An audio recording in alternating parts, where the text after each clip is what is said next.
వంచి కృతజ్ఞతలు తెలియజేస్తా ఉన్నాను.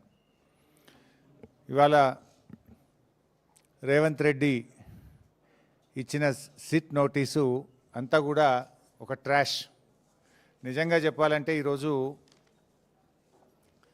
ఉత్త సొల్లు, ఎటువంటి నిరాధారమైనటువంటి ఆరోపణలు, ఆధారం లేనటువంటి మాటలు, అడిగిందే అడుగుడు, సొల్లు పురాణం తప్ప ఏమీ లేదు.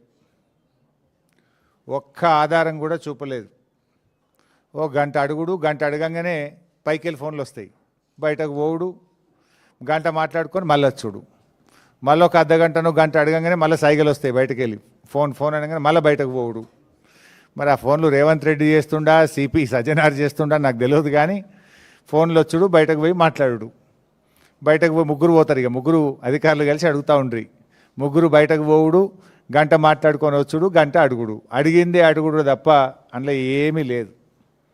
అంటే ఇదంతా కూడా అటెన్షన్ డైవర్షన్. ముఖ్యంగా నిన్న మేము ఈ సైట్ విజిట్ సర్టిఫికెట్ పేరిట జరిగిన కుంభకోణాన్ని బట్టబయలు చేశాం.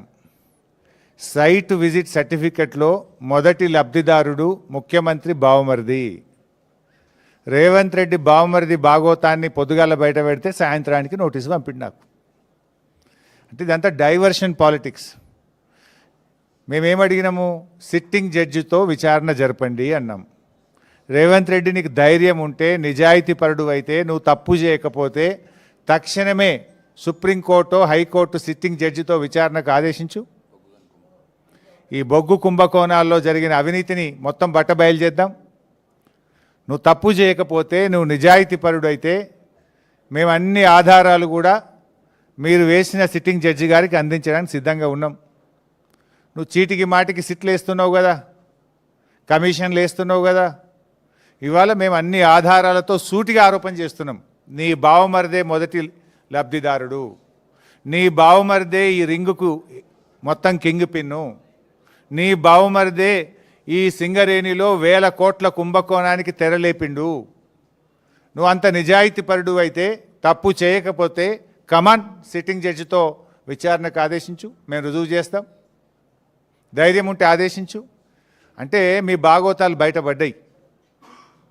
ఇవాళ ముఖ్యమంత్రి గారు, భట్టి గారు, కోమటిరెడ్డి గారి మధ్య వాటాల పంపకం మొత్తం రోడ్డు మీదకి వచ్చింది, ప్రజల్లో పడ్డది. టెండర్ల మీ పోరాటం, టెండర్లు నాకని మీరు కొట్లాడుకునేదంతా ప్రజలకు అర్థమైంది. దాని నుంచి డైవర్ట్ చేయడానికే ఈ సిట్టు, ఈ లట్టు పొట్టు, ఏదో చిల్లర నోటీసుల కథ పెట్టినావు నువ్వు. సరే, మాకు చట్టం మీద గౌరవం ఉంది, తప్పకుండా గౌరవిస్తాం, ఎన్నిసార్లు పిలిచినా హాజరవుతాం. మాకు ఉద్యమాల్లో నుంచి వచ్చిన కార్యకర్తలం మేము. కేసీఆర్ గారి నాయకత్వంలో రాటుదేలిన బీఆర్ఎస్ బిడ్డలం, తెలంగాణ ఉద్యమ కన్న బిడ్డలం. ఉద్యమాలు, పోరాటాలు మాకు కొత్త కాదు, అక్రమ కేసులు అంతకంటే కొత్త కాదు, అరెస్టులు అనేటివి మాకు కొత్త కాదు. ఆనాడైనా కేసీఆర్ గారి నాయకత్వంలో వందలాది కేసులు పెట్టిన నిజాయితీగా తెలంగాణ ప్రజల పక్షాన కేసీఆర్ గారి నాయకత్వంలో పోరాడినాం. జైళ్ళల్లో పెట్టిన రెట్టించిన ఉత్సాహంతో తెలంగాణ కోసం పోరాడినాం. ఇలా మేము మీ కాంగ్రెస్ నాయకుల లెక్క సిట్ నోటీసులు రాగానే పారిపోయేటోళ్ళం కాదు. మీరు పిలిస్తే వచ్చినాం, బాజాప్తా వస్తాం. మీరు ఎన్ని ప్రశ్నలు అడిగినా సమాధానాలు చెప్తాం. ఈ అక్రమ కేసులు, ఎందుకంటే ఇవన్నీ ఇట్లాంటి అక్రమ కేసులు ఆనాడు సమైక్య రాష్ట్రంలో సమైక్యవాదులు మా మీద అనేక అక్రమ కేసులు పెట్టినారు. ఇన్ఫ్యాక్ట్ మీరిచ్చిన నోటీసులు మాకు దక్కిన గౌరవంగా భావిస్తాం.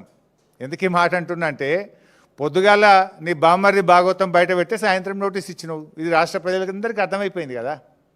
అంటే నువ్వు నీ భాగవతాన్ని బయటపడకుండా, ప్రజల్లో పడకుండా అటెన్షన్ డైవర్షన్ కోసం నువ్వు నోటీస్ ఇచ్చినావు. ఈ మాత్రం రాష్ట్ర ప్రజలకు అర్థం కాదా? రాష్ట్ర ప్రజలు అన్ని విషయాలు గమనిస్తూ ఉన్నారు. ఇన్ఫ్యాక్ట్ నువ్వు ఒక ప్రైవేట్ కంప్లైంట్లో కోట్ల రూపాయల డబ్బు ఖర్చు పెట్టి, సుప్రీంకోర్టు న్యాయవాదులను పెట్టి నన్ను అక్రమ కేసులో ఇరికించాలని ప్రయత్నం చేసినావు. హైకోర్టు కొట్టేసింది. నువ్వు సుప్రీంకోర్టుకు కూడా పోయినావు. సుప్రీంకోర్టు కూడా కొట్టేసింది. న్యాయం గెలిచింది, ధర్మం నిలిచింది. అయినా నువ్వు మళ్ళా ఇంకో కేసులు ఇరికిద్దాము అని మళ్ళొక సిట్టు పెట్టినావు. ఇప్పటికీ నువ్వు 6 గ్యారంటీలు ఎగబెట్టినావు. నువ్వు యనుమల రేవంత్ రెడ్డి కాదు, ఎగవేతల రేవంత్ రెడ్డి అంటే మానకొండూరు పోలీస్ స్టేషన్లో కేసు పెట్టినావు. రైతు రుణమాఫీ చేయలేదు, దేవుని మీద ప్రమాణం చేసి రైతుల్ని దేవుణ్ణి మోసం చేసినావు రేవంత్ రెడ్డి అంటే యాదగిరిగుట్టల కేసు పెట్టినావు. వరద బాధితుల్ని పరామర్శించడానికి పోతే ఖమ్మంలో రాళ్ల దాడి చేపించి ఖమ్మంలో కేసు పెట్టినావు.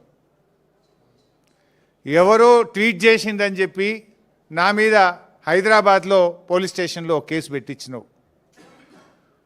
ఘోష్ కమిషన్ వేసి కమిషన్ పేరిట డైవర్షన్ రాజకీయాలు చేస్తే అసెంబ్లీ సాక్షిగా ఆ కమిషన్లో ఉన్న విషయాలను కుండబద్దలు కొట్టినట్టు 6 డజన్ మంది మంత్రులు మీరు మాట్లాడినా, ఎంత డైవర్షన్ చేసినా ఆ కమిషన్ అంతా డొల్లా అని ఆధారాలతో సహా అసెంబ్లీ సాక్షిగా వివరించాం.